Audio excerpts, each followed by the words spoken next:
Mais après quoi court-il? Bonjour Xu Shengguang. Bonjour. Merci beaucoup de passer par le journal de TV5 Monde. Vous êtes un homme d'affaires chinois, français, franco-chinois? Les deux, franco-chinois plutôt. Les deux. À quoi mesure-t-on la réussite d'un homme? Disons que l'idéal, c'est de commencer tôt et finir tard. C'est peut-être pas mal.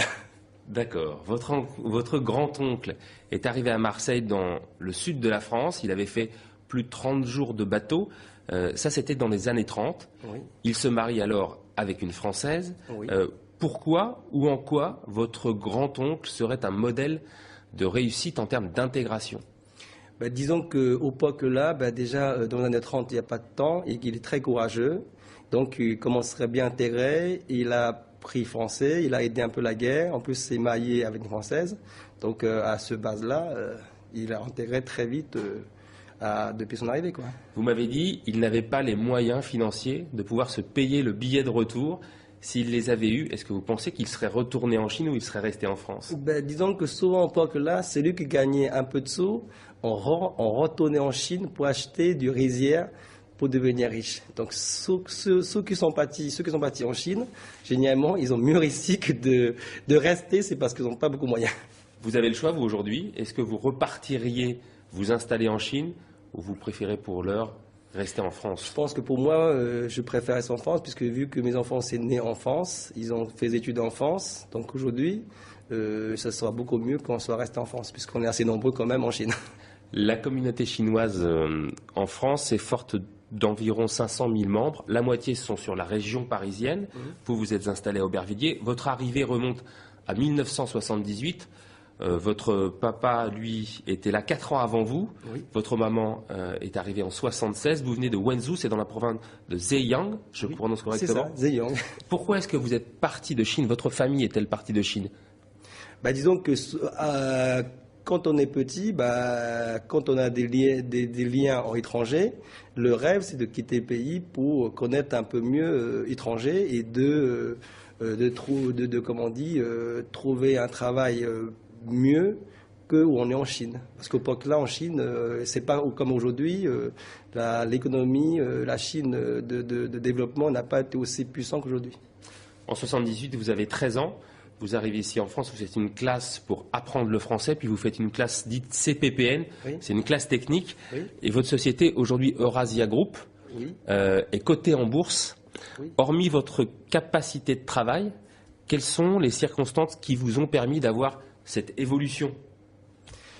Disons qu'on a un peu des deux. Pour commencer, c'est vrai qu'on commence à travailler très tôt. Après, on a la chance d'avoir notre pays qui est développé. Tout début, on est parti dans le nord pour faire des sous-traitants en textile. Après, on avait acheté des magasins dans grande marque. On faisait aussi tout ce qu'est Lacoste et Nike pour tout ce qu'est franchise. Après, une fois que c'était bien avancé, on est reparti au pays pour faire tout ce qu'il y a d'importation, pour tout ce qu'il y a de chaînes de magasins comme Pinky, Promode, Kiabi. On travaille pour eux. Donc, ça nous a quand même bien aidé, quoi. Peu d'études pour vous. Vos enfants, en revanche, font des études. Est-ce que c'est obligatoire aujourd'hui pour vous de faire des études ou vous considérez qu'on peut encore réussir sans aucun diplôme? Disons qu'avec un diplôme, c'est sûr que c'est meilleur, mais ce qu'on n'a pas, il faut faire avec, travailler plus d'heures que les autres, puisque vu qu'on a moins de diplômes, donc il faut faire plus de travail pour rattraper ce qu'on n'a pas fait. Vous investissez aujourd'hui à peu près, ou au moins, 20 millions d'euros dans le port du Havre. Les capitaux sont français et chinois. Qu'est-ce que vous allez y faire? On va s'occuper pour mieux développer le port au Havre, vu que c'est un investissement qui était prévu avec le port de Havre, avec le service de développement du Havre qui souhaitait qu'on soit là-bas pour mieux développer. À Aubervilliers, on a quand même un secteur qui était très bien déjà développé au niveau économique et des boutiques, showrooms pour vendre en Europe entière. Alors, ça veut dire que c'est la municipalité du Havre qui est venue vous chercher? On ne va pas dire ça, c'est plutôt un échange, vu que les conteneurs se passent au Havre, ils ont bien vu que quasiment 80% de produits qui repartent dans la région parisienne et le plupart sont arrivés au Aubervilliers, premier coron du Nord, quoi. Qu'est-ce que ça veut dire? Ça veut dire que c'est l'économie qui domine plutôt la vie politique, ou est-ce que c'est la vie politique qui oriente l'économie? D'abord c'est politique et après c'est économique. Est-ce que c'est le cas aujourd'hui aussi en Chine? Est-ce que c'est la politique qui dicte sa loi à l'économie ou c'est l'économie qui aujourd'hui dicte sa loi aux dirigeants chinois? Je rappelle que la Chine est aujourd'hui la deuxième puissance économique mondiale. Oui, mais disons que la Chine a quand même aujourd'hui, vu l'économie qui était bien bâtie, et côté politique, a fait maximum de son côté pour que ce soit les deux sens, quoi. Vous m'avez concédé prendre très très peu de vacances. Vous m'avez dit que certaines années, vous avez fait jusqu'à 20 allers-retours entre la Chine et l'Europe, donne souvent des leçons sur les droits de l'homme à Pékin. Pour vous, en quoi est-ce que c'est juste ou injuste? Disons que les droits d'homme, c'est déjà pas comparable, parce que nous, on a un pays quand même, 1,5 million de villes au village, certaines arrivaient déjà des kilomètres différents. Donc, et puis on ne peut pas comparer celui qui vit en ville, que vous voulez soit même droit que celui qui vit en village, qui n'a jamais quitté son village, ils sont encore vie avec une bougie, il n'y a même pas lumière, il n'y a pas de technologie, et il vous donne même droit. Il va être pas content, et c'est lui qui vit à ville et vous donnerez droit de village, à mon avis, c'est pas pareil. Donc autant d'adopter les droits de l'homme, au moins c'est beaucoup plus satisfait de choisir de tout le monde équilibré dans le droit de l'homme. Vous avez 46 ans, enfant, vous me disiez n'avoir aucun souci, vous jouiez avec des cailloux, vous cueilliez des fruits dans les arbres. Diriez-vous que cette vie sans souci, donc cette vie insouciante, vous manque? Disons que ça garde un très bon souvenir.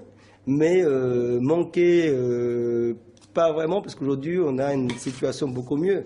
Mais des bons souvenirs, au époque-là, comme on n'a rien, on est très content d'avoir joué caillou par terre et d'aller à recueillir des fruits aux arbres et voir des gens dans la rue, parce que vu qu'il n'y a pas de télé, il n'y a pas de jeu électronique, il n'y a rien, donc on était quand même très contents, ce qu'on a déjà eu, pas grand-chose, quoi.